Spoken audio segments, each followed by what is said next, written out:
Areas will be watching the hillsides all weekend long. News Channel 3's Kelsey Gerkins joins us live with our team coverage, and she is in Ventura County tonight. And Kels, now the folks in Camarillo Springs area, they're preparing for a voluntary evacuation. CJ, the Ventura County Office of Emergency Services has issued a voluntary evacuation order. Now, that will go into effect tomorrow, Tuesday morning at 6 in the morning, and that's expected to last until 6 o'clock tonight. Now, residents here are no stranger to evacuation orders. They have had to deal with several mudslides over the last year. If you look behind me, you can see how much damage there still are. This one here is from Halloween night. We have other ones from early December. You can see the mud and rocks are still piled up across this house. The house full of mud.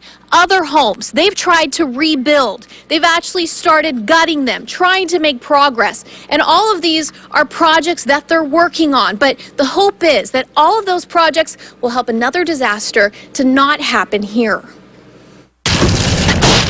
That should do it. Yep. With storms on the way, residents in the Camarillo Springs area are doing everything they can to protect their homes. Over the last year, the community has worked with the city to invest more than $2 million on mudslide protection projects. Trying to get some of the final things done. We put in these K-rails about a month ago, and so now what we're doing is we're using the sandbags to fill in to help, shore up any holes that we have and to help divert any water, any flows that come down. Obviously, the K-rails are for light things like water and silt and won't handle the big debris like we had in December 2014. The goal is the newly installed barrier project will block any mud or boulders that come off the hillside.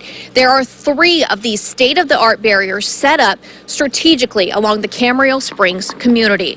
While the goal is all this preventative work will pay off, officials are still being cautious. That is why they have put that voluntary evacuation order into effect. Again, it's going to be starting at 6 in the morning, and then it will end at 6 o'clock in the evening. If there is any major damage or they expect anything to come off this hillside, that's when it could become mandatory. But again, it is just voluntary at this time. The Red Cross has set up a shelter at a local recreation center just down the hill from the Camarillo Springs neighborhood. We're going to have all of that information on our website at KYT.com. Reporting live in Camarillo Springs, Kelsey Gerkins, News Channel.